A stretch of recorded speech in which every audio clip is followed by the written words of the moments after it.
Hello friends और मेरे प्यारे बच्चों, कैसे हैं आप। वेलकम टू आरजे एजुकेशन ई पाठशाला और मैं हूं आपका कैरियर गुरु रजनी सिंह। तो चलिए हम बात करते हैं अपने फिजिक्स क्लास 10th के magnetic effect of electric current. जी हाँ बच्चों, फर्स्ट पार्ट में हमने देखा था कुछ बेसिक्स इंपॉर्टेंट क्वेश्चंस थे जो हमारे एग्जाम के पॉइंट ऑफ व्यू से बहुत इंपॉर्टेंट थे।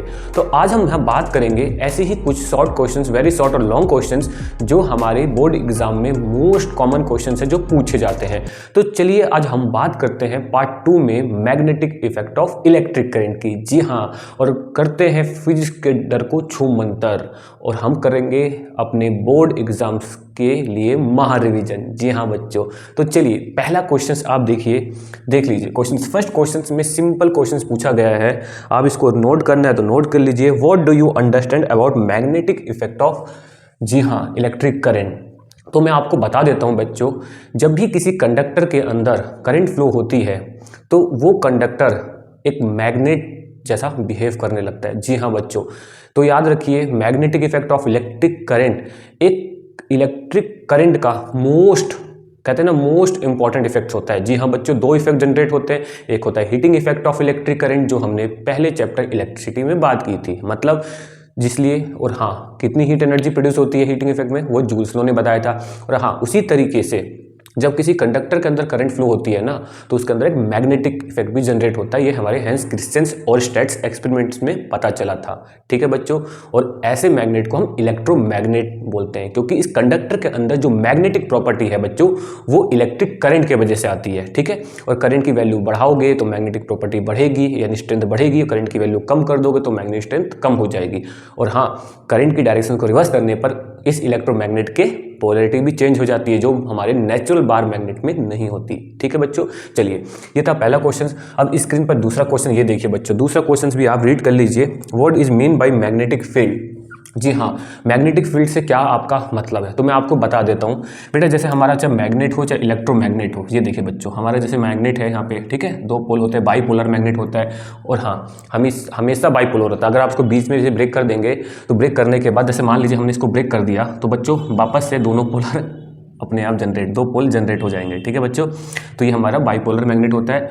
ठीक है, तो जो मैग्नेट के आसपास का एक रीजन होता है, ठीक है, जहाँ पर वो किसी दूसरे मैग्नेट पे या दूसरे मैग्नेटिक मटेरियल पर एक फोर्स लगाता है, यानी मैग्नेटिक फोर्स का प्रभाव होता है उसका, तो उसी रीजन को हम लोग उसके स्पेस, मैग्नेट के आसपास का वो स्पेस, ठीक है ना, जहाँ पर वो मैग्नेटिक फोर्स फील करता है कोई दूसरा मैग्नेटिक मटेरियल, ठीक है, तो उसको हम मैग्नेटिक फील्ड्स बोलते हैं। ठीक है बच्चों, ठीक है, इनको रिप्रेजेंट करने के लिए हम लोग फील्ड लाइंस की हेल्प लेते हैं जिनको मैग्नेटिक फील्ड लाइंस बोलते हैं या फोर्स ऑफ लाइंस भी बोलते हैं। इमेजिनरी लाइन होती है, मैग्नेट के आसपास कैसे मूव करती है वो हम बात करेंगे। ठीक है बच्चों, ये आपको पता होना चाहिए। ठीक है, तो मैग्नेटिक फील्ड कुछ नहीं है, उस मैग्नेट के अराउंड जो रीजन है, स्पेस है जहाँ पर उसका प्रभाव होता है, इन्फ्लुएंस होता है, जहाँ पर वो दूसरे मैग्नेट पर फोर्स लगा सकता है, इसको हम लोग मैग्नेटिक फील्ड बोलते हैं बच्चों। ठीक है, चलिए हम क्वेश्चन नंबर 3 की बात कर लेते हैं। ये देख लीजिए क्वेश्चन नंबर 3, बहुत ही सिंपल क्वेश्चन है बच्चों। Question number, draw the magnetic field lines around a bar magnet, name the device which you to draw the magnetic field. किसकी मदद, डिवाइस भी बतानी है कि किसकी मदद से हम ड्रॉ कर सकते हैं और डिटेक्ट कर सकते, मतलब बहुत ही सिंपल क्वेश्चन है। तो सबको मैं पहले बता दूं, जो मैग्नेटिक फील्ड लाइंस होती हैं उनकी दो डायरेक्शंस होती है मैग्नेट के अंदर। देखिए बच्चों, ड्रॉ करना है सबको पता है, और हाँ ये हमेशा क्लोज कर्व बनाती है, यह भी आपको पता है क्योंकि दो ही डायरेक्शंस होती हैं बच्चों। तो आपको सिंपली मैग्नेटिक फील्ड लाइन को, ये देखिए बच्चों, ड्रॉ करना है ना, आप आराम से, बहुत आराम से ड्रॉ कर सकते हैं। और हाँ डायरेक्शंस क्या होती है, तो जो दो डायरेक्शंस होती है मैग्नेटिक फील्ड लाइंस की या फोर्स ऑफ लाइंस की, है ना, ये रीजन मैग्नेटिक फील्ड को रिप्रेजेंट करती है। रीजन यानी इस पे जो भी हमने लास्ट क्वेश्चन में बात करी थी, तो इसकी दो डायरेक्शन, आउटसाइड द मैग्नेट ये हमेशा नॉर्थ से साउथ की तरफ मूव करेंगे। देखिए बच्चों, नॉर्थ से निकलेंगी वो साउथ की तरफ जाएंगी, है ना, ये देख रहे हैं ना आप, ठीक है, साउथ की तरफ। ठीक है, आउटसाइड द मैग्नेट नॉर्थ से साउथ, और इनसाइड द मैग्नेट जो इसकी डायरेक्शन होती है साउथ से नॉर्थ होती है। ठीक है बच्चों, ये हमारी डायरेक्शन होती है। ठीक है, और ड्रॉ करने के लिए हमने जो चाहिए मैग्नेटिक कंपास नीडल, या कंपास नीडल एक डिवाइस होती है जिसकी वजह से हम इसको ड्रॉ कर पाते हैं या इसकी प्रेजेंस को डिटेक्ट कर पाते हैं। जी हाँ बच्चों, मैग्नेटिक कंपास नीडल। और हाँ कुछ प्रॉपर्टी होती है, मैंने क्या कहा, क्लोज कर्व बनाती है, दो डायरेक्शन होती हैं इसी वजह से क्लोज कर्व बनाती हैं। आउटसाइड द मैग्नेट नॉर्थ से साउथ और इनसाइड द मैग्नेट साउथ से नॉर्थ। कभी इंटरसेक्ट नहीं करती हैं। और हाँ, अगर डायरेक्शन बतानी है तो जिस भी पॉइंट पर आपको डायरेक्शन बतानी है उस पॉइंट पे आप टेंजेंट ड्रॉ कर दीजिए, है ना। तो ये आपको उस पॉइंट पर मैग्नेटिक फील्ड लाइन की डायरेक्शंस पता चल जाएंगी। जी हाँ बच्चों, ठीक है। और दूसरी, जितनी ज़्यादा ये डेंस होती है, क्लोजर होती है, वहाँ पर उस जगह पे ये उनकी मैग्नेट की जो स्ट्रेंथ होती है वो ज़्यादा होती है, ठीक है। और जहाँ थोड़ी थोड़ी दूर दूर होती हैं, कम होती हैं, ठीक है, तो उस रीजन में मैग्नेटिक स्ट्रेंथ कम होती है, ठीक है बच्चों। ये आपको पता है, पोल पे सबसे ज़्यादा डेंस होती है, इसलिए मैग्नेट की स्ट्रेंथ पोल पर ज़्यादा होती है, ठीक है।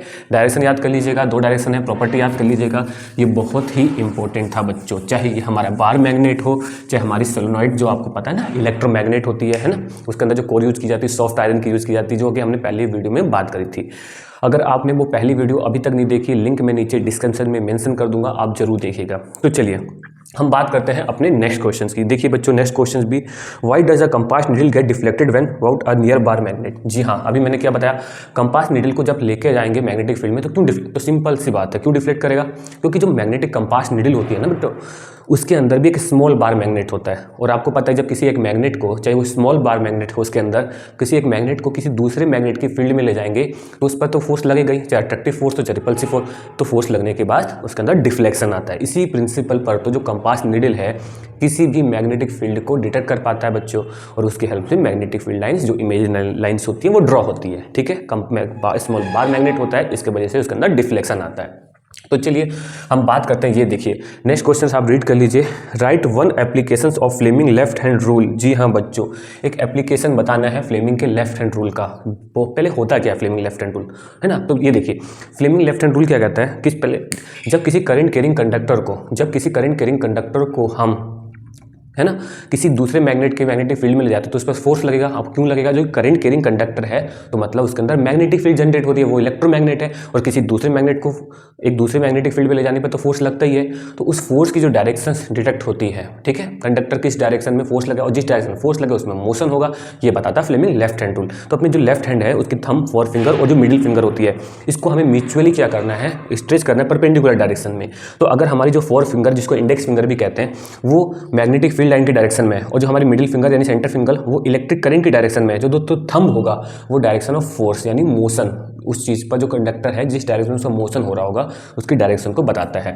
और इसी प्रिंसिपल पर जो मोस्ट, इसका जो सबसे इंपॉर्टेंट प्रिंसिपल है वो है इलेक्ट्रिक मोटर। जी हाँ बच्चों, इलेक्ट्रिक मोटर एक ऐसी डिवाइस होती है, जी हाँ देख लीजिए, इसका बहुत इंपॉर्टेंट क्वेश्चन है। इलेक्ट्रिक मोटर एक ऐसी डिवाइस होती है, ठीक है, इलेक्ट्रिक मोटर जो काम करती है उस फ्लेमिंग लेफ्ट हैंड रूल पे, जिसमें यहाँ पे इलेक्ट्रिक एनर्जी, जी हाँ बच्चों, जिसमें हम इलेक्ट्रिक एनर्जी, ये देखिए इलेक्ट्रिक एनर्जी को कन्वर्ट करते हैं अपनी मैकेनिकल एनर्जी में। जैसे मैकेनिकल एनर्जी में, जैसे हमारे फैन में, हम वाटर पंप में होता है, वॉशिंग मशीन में होता है, ठीक है, मिक्सी ग्राइंडर में होती है, जो जहाँ भी हमारी मैकेनिकल एनर्जी यूज होती है तो इलेक्ट्रिक एनर्जी में, मैकेनिकल एनर्जी में इलेक्ट्रिक मोटर, ठीक है, वही प्रिंसिपल है करंट कैरिंग कंडक्टर को। और हाँ, आपको तो पता ही है, किसी करंट कैरिंग कंडक्टर को अगर उस मैग्नेटिक फील्ड में ले जा रहे हैं तो परपेंडिकुलर डायरेक्शन में सबसे ज़्यादा फोर्स लगता है, और जो मिनिमम है वो पैरेलल में लगता है। इसका रीज़न मैंने आपको फर्स्ट वीडियो में बताया था, ठीक है। चलो, तो इलेक्ट्रिक मोटर इसका मेन प्रिंसिपल है फ्लेमिंग के लेफ्ट हैंड रूल का, होता क्या मैंने आपको वो बता दिया।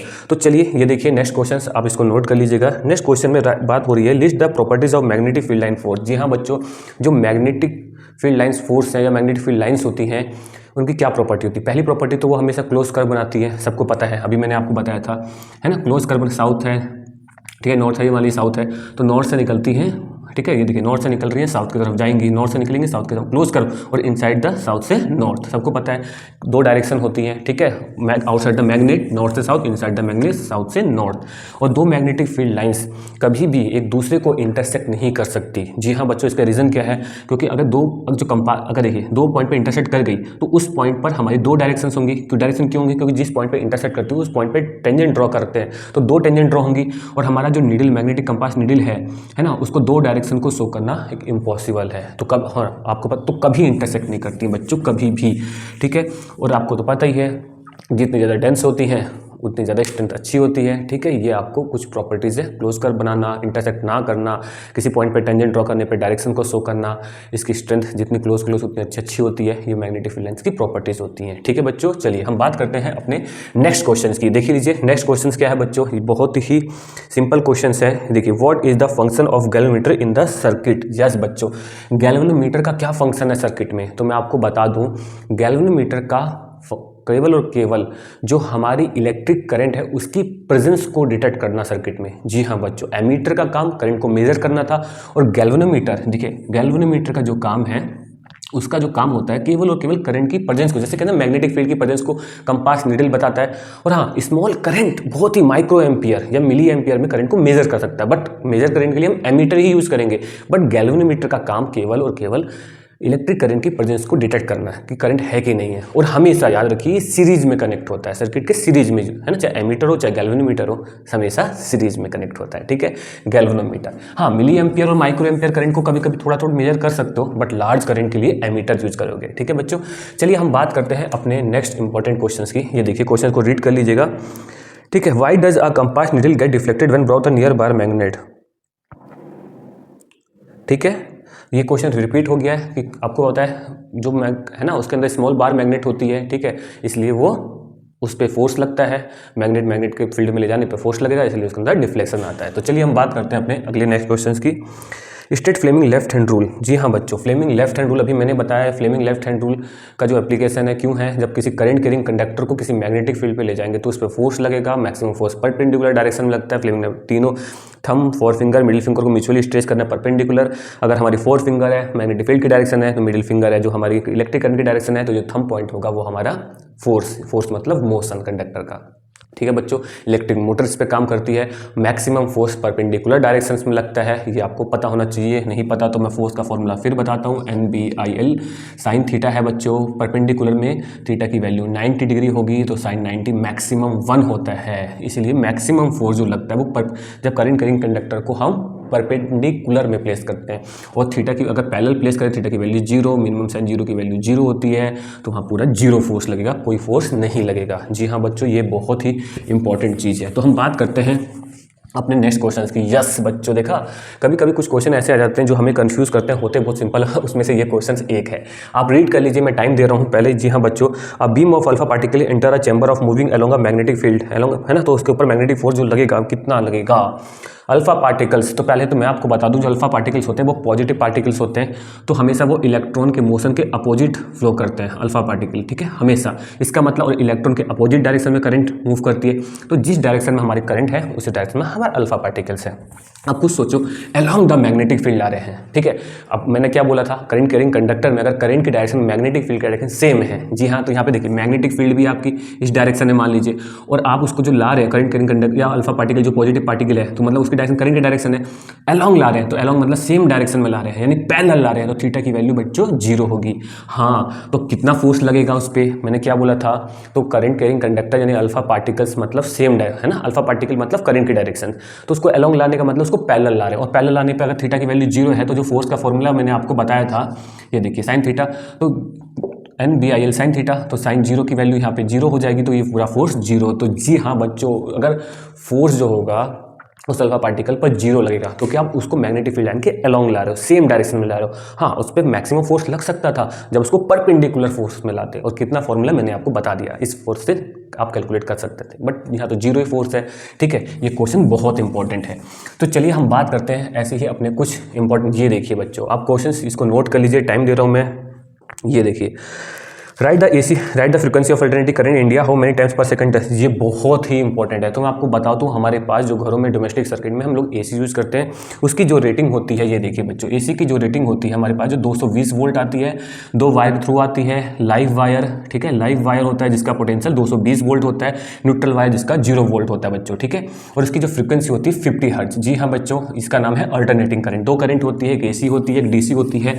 तो मैं आपको थोड़ा सा बता देता हूँ। देखिए बच्चों, जो AC हमारी है, AC है हमारी, उसका जो ये तरह से देखिए, है ना, अल्टरनेट मतलब इंडिया में जो उसकी फ्रीक्वेंसी है, मैंने क्या बताया था, 50 हर्ट्ज होती है बच्चों। DC डायरेक्ट करंट होती है, यूनिडायरेक्शनल होती है, अपनी डायरेक्ट नहीं चेंज करती, इसकी फ्रीक्वेंसी 0 हर्ट्ज होती है। बट AC है बाई डायरेक्शनल करंट, हमेशा हर हाफ साइकिल में डायरेक्शन चेंज। तो ये यहाँ से लेके एक कंप्लीट साइकिल है, उसके बाद ये एक दूसरी कंप्लीट साइकिल है, तो एक कंप्लीट साइकिल में 2 हाफ साइकिल, एक पॉजिटिव हाफ एक नेगेटिव हाफ। तो 50 हर्ट्ज का मतलब कितना हो गया बेटा, 50 हर्ट्ज का मतलब 50 कंप्लीट साइकिल, 50 कंप्लीट में एक कंप्लीट साइकिल में 2 हाफ साइकिल टू 2, तो 100 टाइम्स। जी हाँ बच्चों, जो AC है वो 100 बार अपनी डायरेक्शन गई चेंज गई, तो एक साइकिल में 2 बार डायरेक्शन चेंज करती है ना, अप एंड डाउन। तो ऐसी 50 हर्ट्ज का मतलब 50 फ्रीक्वेंसी है ना, फ्रीक्वेंसी का नंबर ऑफ साइकिल पर सेकंड, ये आपको पता है बच्चों। तो 100 बार। और हाँ, टाइम कितना लेगी तो मैं आपको बता दूं तो 1/100 है ना, पर सेकेंड 1/100 यानी 0.01। ये भी टाइम बहुत इंपॉर्टेंट है। हर 0.01 सेकेंड के बाद एसी अपनी डायरेक्शन को चेंज करती है, बाई डायरेक्शनल करंट होती है, अल्टरनेट करंट, ठीक है बच्चों। और है ना फिर, और डीसी जो है डायरेक्ट करंट है, डायरेक्शन चेंज नहीं है, यूनिडायरेक्शनल, फ्रीक्वेंसी 0 हर्ट्ज होती है, ठीक है। इसका जो डीसी का DC generator, battery cell, solar cells होती हैं। और एसी हमारी आपको पता है एसी पावर हाउस जनरेट होती है, एसी जनरेटर जनरेट करता है, ये आपको पता होना चाहिए, ठीक है। ठीक है, तो ये हमारा एसी है, 100 टाइम्स इसका आंसर होगा। और टाइम अगर कभी कभी पूछा जाए कितने सेकंड तो 0.0, क्योंकि है ना 1/100 को सॉल्व करेंगे।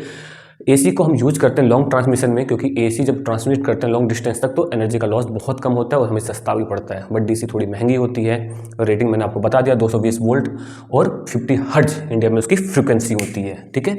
चलिए अगला क्वेश्चन देखिए, अगला क्वेश्चन भी इंपॉर्टेंट क्वेश्चन है, आप रीड कर लीजिए। How is the type of current that reserve the domestic circuit different from the run clocks. जी हाँ बच्चों, जो हमारे घर में जो घड़ियाँ होती हैं उसमें सेल होता है। अभी मैंने कहा सेल और जो बैटरी होती है, बैटरी मतलब कॉम्बिनेशन सेल, वो डीसी करंट। तो हमारी जो क्लॉक होती है वो डीसी करंट पे ऑपरेट होती है, जो डोमेस्टिक हमारी एसी है। दोनों में डिफरेंस अभी आपको पता था एसी और डीसी में। एसी अल्टरनेटिंग करंट है, फ्रीक्वेंसी 50 हर्ट्ज होती है, डीसी में डायरेक्ट करंट है, फ्रीक्वेंसी 0 हर्ट्ज होती है। वो यूनिडायरेक्शनल है, एसी बाई डायरेक्शनल है, ठीक है। तो बस यही अंतर था, हमारे डोमेस्टिक में एसी है, क्लॉक में डीसी है। डीसी क्यों, सेल और बैटरी वाली है ना, सोलर सेल हो गया, ये सब क्या जनरेट करती है, डीसी।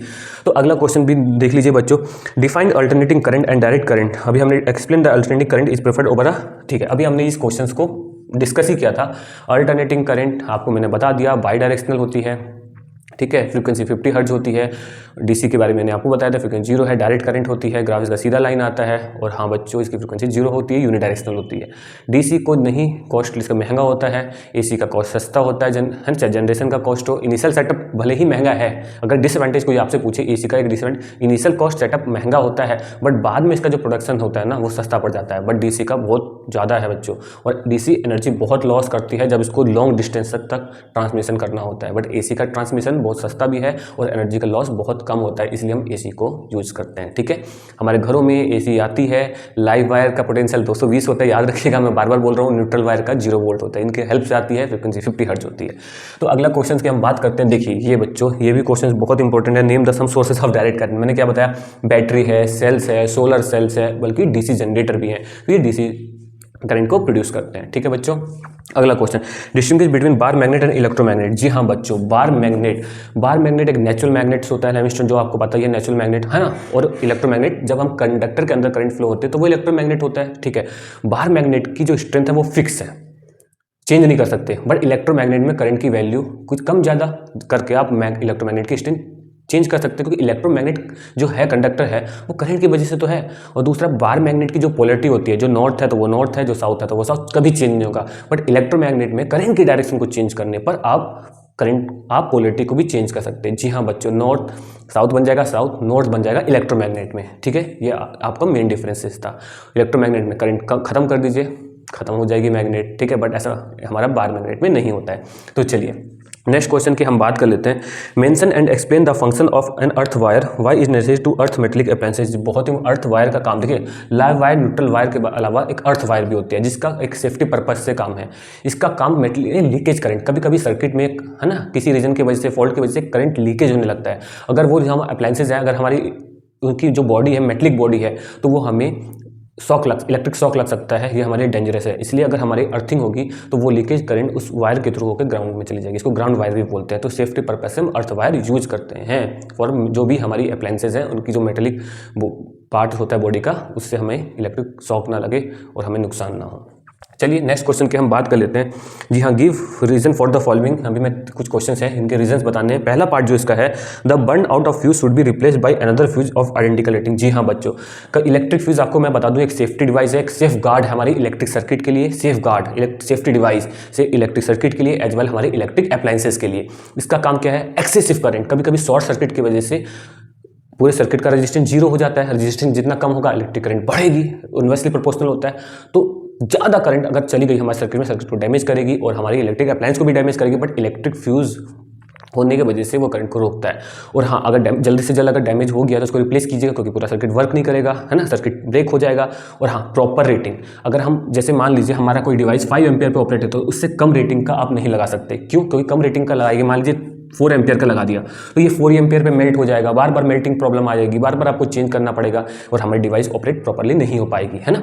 और ज़्यादा रेटिंग का लगा दिया, 5 से अगर चाहिए तो 6 एम्पियर का लगा दिया तो ये तो मेल्ट ही नहीं होगा, और मेल्ट ही नहीं होगा तो हाई करंट पास हो जाएगी, है ना। 5 एम्पियर चाहिए थी बट 6 एम्पियर को भी पास कर रहा है और हमारी सर्किट इलेक्ट्रिक अप्लायंस डैमेज का खतरा बढ़ जाएगा। इसलिए ना कम रेटिंग ना हाई रेटिंग, प्रॉपर रेटिंग आप देख लीजिएगा, हमेशा इंटीजर मल्टीपल में आती है इलेक्ट्रिक फ्यूज की रेटिंग, ठीक है। प्रॉपर रेटिंग, ना कम ना ज़्यादा, ठीक है। अब रीजन मैंने बताया कम का क्या नुकसान है, बार बार मेल्ट होगा, ज़्यादा क्या है क्योंकि वो ब्रेक ही नहीं होगा, मेल्ट ही नहीं हो पाएगा तो हमारा सेफ्टी डिवाइस का काम नहीं करेगा। चलिए हम बात करते हैं अपने नेक्स्ट क्वेश्चन की। जी हाँ बच्चों, नेक्स्ट क्वेश्चन भी देख लीजिए, ये देखिए इंपॉर्टेंट क्वेश्चन में से एक है बच्चों। हाँ, बी पार्ट है, it is a dangerous to touch the live wire of the main supply rather than neutral wire. आपको पता है जो मेन सप्लाई मैंने कहा 2 वायर के थ्रू आता है, लाइव वायर यानी, है ना, लाइव वायर जो रेड कलर का होता है उसका पोटेंशियल 220 वोल्ट होता है, और जो नेगेटिव वायर न्यूट्रल वायर होता है, ब्लैक वायर होता है जिसका 0 वोल्ट है ना। ये रेड कलर का होता है लाइव और ये ब्लैक कलर का जो होता है हमारा न्यूट्रल वायर, ठीक है बच्चों, ठीक है। तो हाई पोटेंशियल 220 होता है इसलिए इसको छूने में डेंजरस सा खतरा है, बट इसका ब्लैक वायर जो न्यूट्रल वायर होता है इसका पोटेंशियल 0 वोल्ट होता है, तभी तो उन दोनों को मिलकर पोटेंशियल डिफरेंस हमारा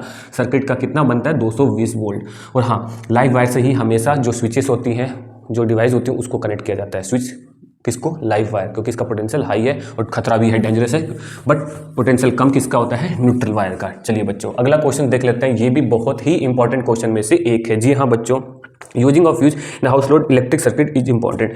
मैंने क्या बताया, फ्यूज को यूज होना बहुत ज़रूरी है, अगर फ्यूज़ नहीं होगा तो ये हमारा सेफ गार्ड है ही है। अगर ज़्यादा करंट आती है, एक्सेसिव करंट, शॉर्ट सर्किट की वजह से कभी कभी करंट बढ़ जाती है, अगर फ्यूज़ नहीं होगा तो वो करंट हमारी इलेक्ट्रिक अप्लायंस और सर्किट को ब्रेक कर सकती है, ठीक है। लीकेज करंट के लिए अर्थिंग और एक्सेसिव ज़्यादा अमाउंट करंट के लिए हम इलेक्ट्रिक फ्यूज़, हमेशा इलेक्ट्रिक फ्यूज़ सीरीज में कनेक्ट किया जाता है, ठीक है। लो मेल्टिंग पॉइंट होना चाहिए और रेजिस्टिविटी थोड़ी हाई होनी चाहिए, ठीक है, ये आपको पता है।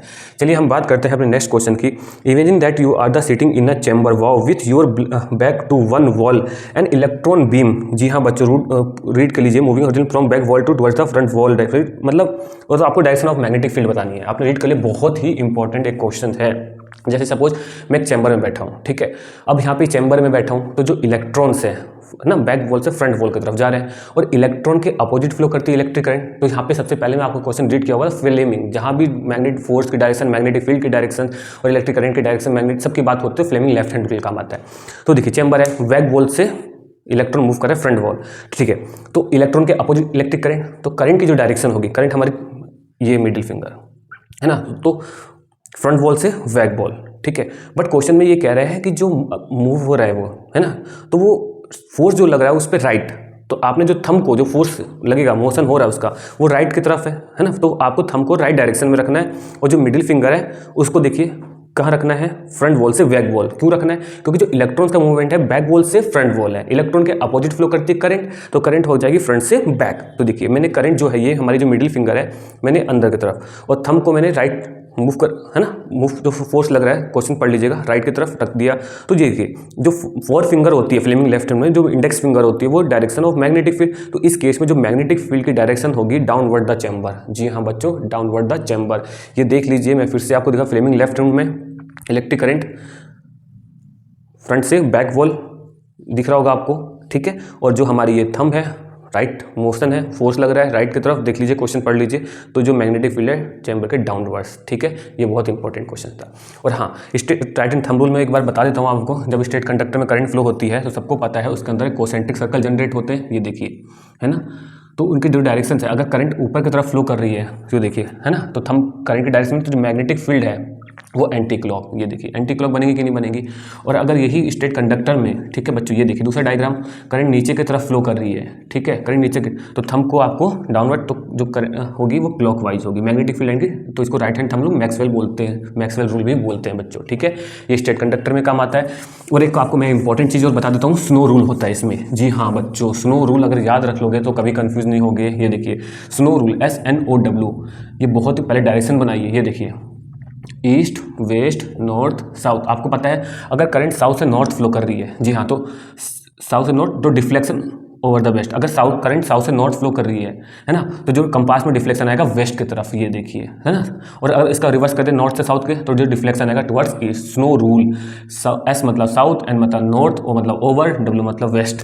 तो अगर करंट साउथ से नॉर्थ है और कंपास नीडल को ओवर उसके ऊपर रखे तो डिफ्लेक्शन वेस्ट में आएगा, है ना। और इसका उल्टा नॉर्थ से साउथ फ्लो करेगी तो जो डिफ्लेक्शन आएगा नॉर्थ से साउथ में, जो डिफ्लेक्शन आएगा टुवर्ड्स ईस्ट, ये याद रख लीजिएगा। स्नो, SNOW, ये बहुत इंपॉर्टेंट रूल है।